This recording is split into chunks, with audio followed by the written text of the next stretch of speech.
Good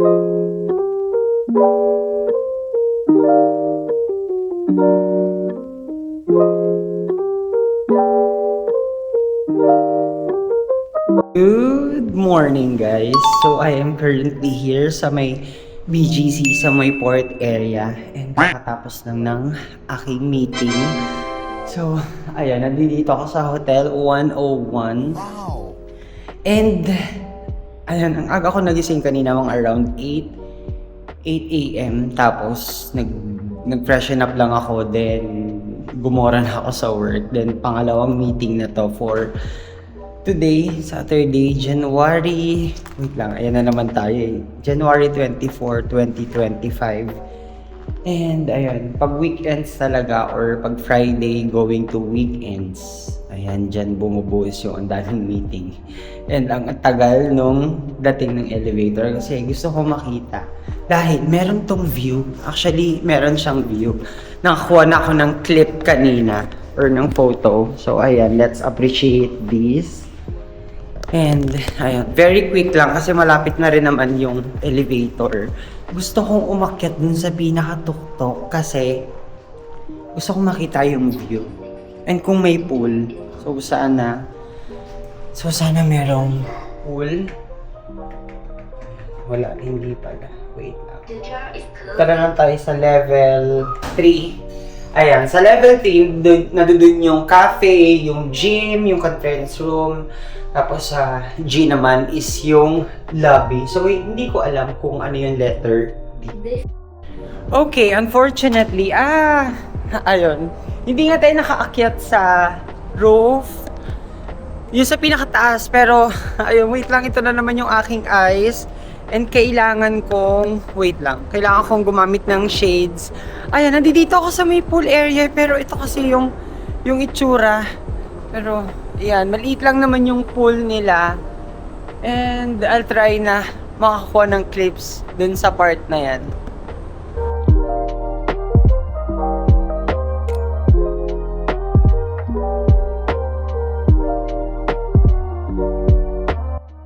I am home and ayan. So ang dami ko na-accomplish for today. Unang-una sa lahat yung aking mga meetings, yung aking mga work. And then second is yung nakapagpagupit na ako. Sa may Guadalupe pala ako nagpagupit. So sabi ko kanina, kung aantayin ko pa na makauwi ako dito sa bahay bago ako magpagupit, wala, abutin ako ng siyam-siyam. Mas mabuti dun na lang. And maganda rin naman, nasubukan ko na rin naman yung gupit. Parang I think around last year pa yung last ko na pagpapa-haircut doon. And after ko magpagupit, ayun, dahil nga merong market doon, so ako, namili na rin ako ng... Hindi ko ba alam guys kung bakit cravings ko nowadays yung bagoong, kalamansi, kamatis, tapos ayun, dadagdag sa aking kinikrave ay itlog na maalat. So bumili ako nitong Pangasinan's Best, ayan, boneless bagoong. Tapos bumili din ako ng worth 105 pesos. Sabi ko nga 100 pesos lang kasi yun lang yung kaya sa aking budget, pero umabot ng 105 pesos. So bumili na rin ako. Although meron pa ako dong isang itlog na maalat, bumili na rin ako. Yan. Nung nakita ko itlog na maalat, sabi ko, what if itry ko? Ayan o. Yan, eggs. So bumili lang akong 5 pieces. Mura ko lang ito nakuha para mga around 20 pesos. 20 pesos, so 100 pesos to kasi 5 salted egg. So, ito daw yung itlog na maalat from Pateros. Tapos kasi kanina, abang naglalakad-lakad ako, nung nakita ko yung itlog na maalat, meron silang naka-slice. So, nakita ko, alam mo kung ang sarap ha. Bili kaya ako. Tapos, sa sibuyas, yung itlog na maalat, yung itlog na maalat, 100 pesos. Tapos, yung sa sibuyas naman, 200 pesos yung kilo. Ito ang sinasabi ko kanina na umabot ng 105. Kaya sabi ko 100 din. Tapos, bumili din ako syempre ng kamatis. Ayan, 6 pieces, 30 pesos. At ang lalaki nito guys ha. Ayan, ito yung akin. Ayan. sibuyas. So, ang gagawin ko, since hindi pa ako kumakain, like, nagtimpla na ako ng coffee. Actually, meron pa nga akong tira. Ayun, meron pa ako natitirang coffee. Choco coffee yan. Hindi kasi talaga ako sanay. SLK, share ko lang, na hindi po talaga ako coffee person or coffee lover. Pasensya na po sa mga mahilig po dyan sa kape. Pero, ako po, personally, hindi ko po preferred ang uminom ng coffee dahil sa ayaw ko naman talaga. Pero don't get me wrong lang. Yun lang naman is based sa aking sarili, sa aking taste buds. Syempre, meron din naman akong personal reason ko ba't hindi ako uminom ng coffee. Mas preferred kong uminom ng aking mga glutamilk or collagen milk din, yung aking collagen powder. Pero, ayan, itlog na maalat, ilalagay ko dun sa tray dahil meron pa. Ayun, kung mapapansin nyo, nakalabas yung aking mga bags. Yan, nilabas ko tong 3 bags na to eh. Yan, actually 4 yan, ito. Nilabas ko sila kasi pinunasan ko sila ng leather something, pero ito. Yan, yung aking egg. And then, yung isa kasing bag, andi dito. And, I am done. Tapos na akong mag-lunch. Actually, yun yung, ang tawag dito, yun yung aking first meal of the day. So, nagkalkal lang ako kasi nag-aayos-ayos ako ng mga bagay-bagay dito sa aking kwarto. And, nakita ko tong contact lens. So, ayun, magta-try na naman ulit akong gumamit. Kasi meron akong party for tonight. And actually, itong isa na to, bala ko tong ibigay kay, ay natuyo na. Yung isa kong yung isang set ng contact lens, natuyo siya.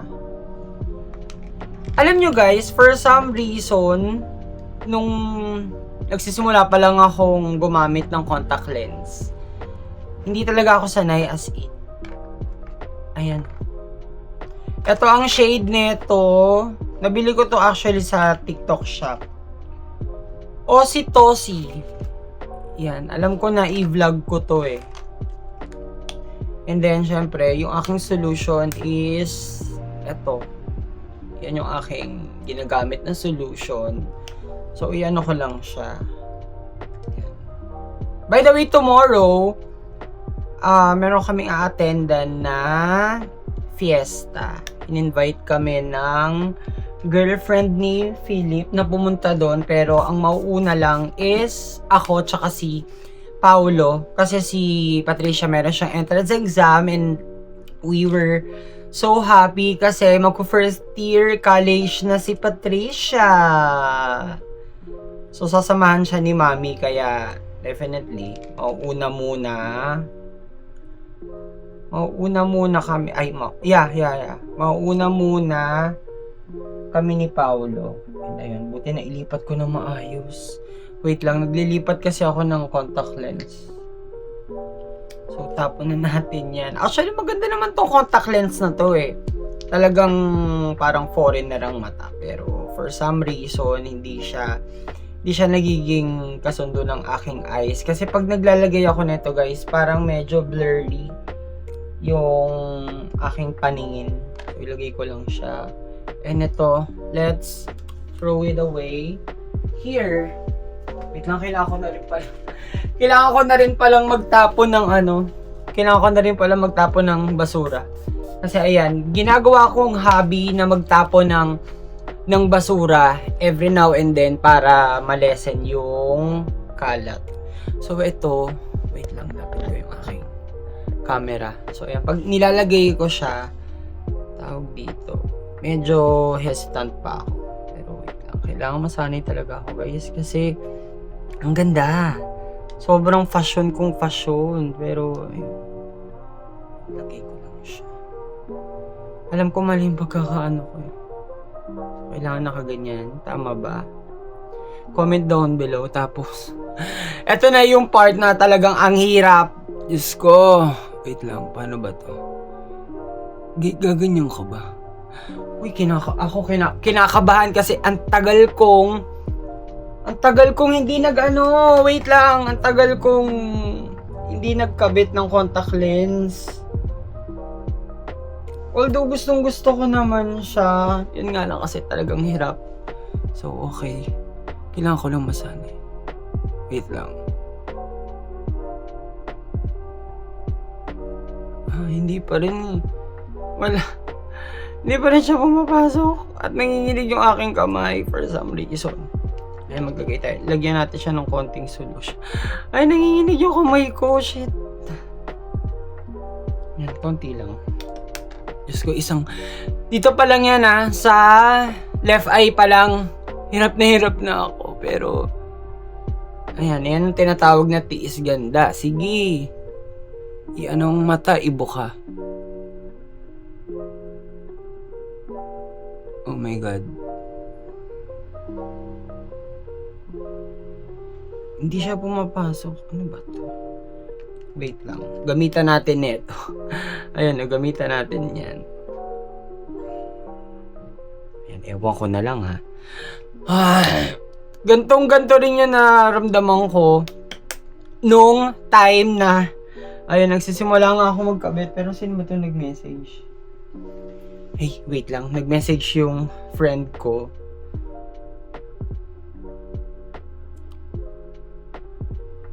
Ayun, nag-message yung friend ko about nga dun sa aming lakad for tonight. Pero ayan. Hindi pa rin siya pumapasok. Eh! Okay, ayan. Nakabit ko na siya. Nag-struggle ako dito sa left eye, pero dito naman sa right eye, hindi ako nag-struggle. Pero, ayan yung kanyang itsura. Ang ganda. Ang ganda niya, yun nga na kasi, pinalabo niya yung mata ko. Yeah, as in parang nagfa-fog na ewan. So, siguro kailangan ko lang masanay. Pero, let's observe kung ano ba yung pwedeng mangyari sa aking eyes kasi ganito yung gusto kong color ng eyes. And ayan yung kanya itsura. So alcohol tayo kasi mata yan. So syempre napaka-delix. So ayun, update ko na lang kayo sa iba pang mangyayari. Good afternoon guys. So it's been a while since na humarap na naman ako sa cam. And for the past 2 days, which is Saturday and Sunday, napakaraming ganap. First nun, ay wait lang, parang ayan, naka-open pa rin aking damit. Pero anyway, going back, nung Saturday, story time lang muna. Naya ko ng friend ko. Actually, dapat last week pa yon na mangyayari. Some changes, merong mga nangyari. So, na-move. Dapat, I think 19 ata or 8. No. 16 dapat. Pero ayun, na-move ng 24. Tama ba? Yeah, na-move ng 24. So, yun nga yung bar. So, naloka naman ako kasi nag-send siya sa akin ng address. Tapos nung pinin ko naman yung address na yon, na mali-mali pa ako. Parang binabata ko sa mall or something. Sabi ko, saan dito yung bar? Yun pala, mali yung location. Pero, glad na nung nag-rebook ulit ako ng motorcycle app, para mga 50 pesos lang. So, kapag ganun lang yung fare, malapit lang yun. No. 57 pesos pala what I mean. Pag ganun lang ka mura yung fare, ibig sabihin, malapit lang yung distance from my current location. And then, tapos inabot ng 3:00 ng madaling araw. So, sobrang kalasingan. Tapos, fast forward sa nangyari kahapon. So, umatin kami ng fiesta sa May Makati. Yun naman is yung sa side ng family ni Philip, which is yung pangalawa ko nga kapatid. And yun, sobrang Sunday well spent lang yun nangyari. So, na-execute ang Sunday namin na, ayun, happy lang, and then ang daming naganap. Sakto nun guys, kasi merong birthday. Hindi ko na naidala yung cam ko. Sabi ni Paolo, kuya, magbablog ka pa. Kahapon kasi sobrang, from Saturday up until kahapon na Sunday, sobrang hilong-hilo talaga ako. Like, ang lakas ng aking hangover. Kaya, ayun, wala rin ako sa mood na humarap sa camera. So, baka hindi ko rin hindi ko rin kayo mabigyan ng magandang video kasi nga sobra ako nahihilo.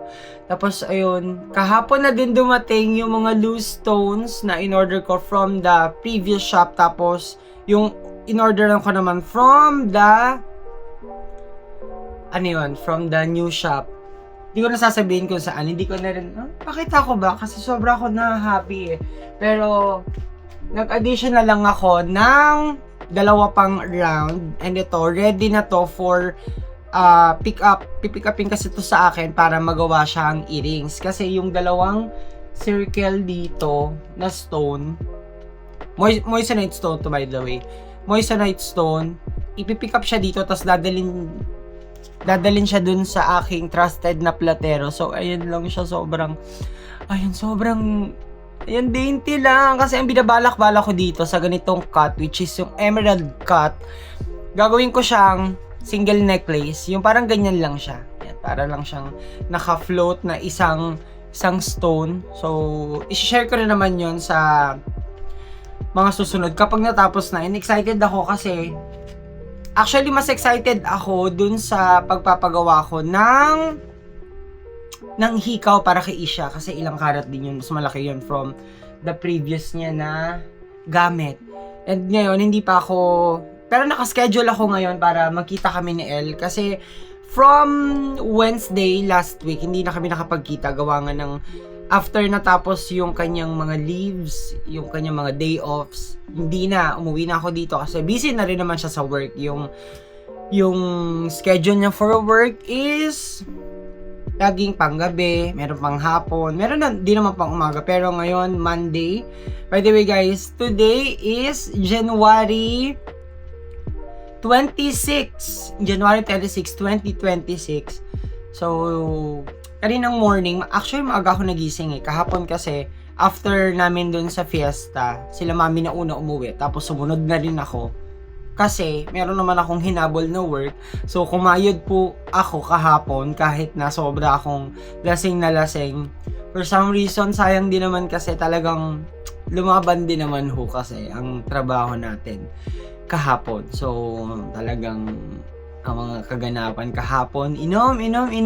Tapos, after inom, work. Pero, hindi na ako uminom pa after ko dun sa work na ginawa ko. No. Actually, for today yun. Kanina madaling araw kasi ako umuwi. Mga alas 2 ata. Pero, share ko lang din sa inyo guys, na kapag ganun, hindi ko alam na iiba. Siguro, as I age, talagang alam niyo yung sleeping pattern ko, hindi na siya katulad dati na kailangan kong nakakompleto ako ng 8 hours sa tulog. Pero for some reason, sobrang bibihira lang naman, or should I say, sobrang bibihira na ako makahit ng, ayun, nagdo-notif sa phone, nagdo-notif sa iPad. Sobrang bibihira na ako makahit ng 8 hours na sleep. Paswerte na lang yun. Kasi, hindi ko alam kung na-share ko to sa vlog na kapag hindi naka-silent yung phone ko, may mag-notif lang, nagigising ako agad. Yun ang napapansin ko ngayon. Kaya, isa rin sa mga pinapractice ko is yung kapag matutulog na, kailangan naka-silent yung phone, nakalayo sa akin yung phone. Ayun lang naman yung naging ganap ko. And yun lang muna yung laman ng vlog for today, guys. So, thank you so much for watching. Don't forget to subscribe to my YouTube channel. So, babalikan ko kayo guys kasi meron pang mga magaganap for this week. Anyway, thank you so much guys for watching. Don't forget to subscribe to my YouTube channel, Lance Ivan Vlog. And please like and share this video if not wa. So see you guys on my next vlog.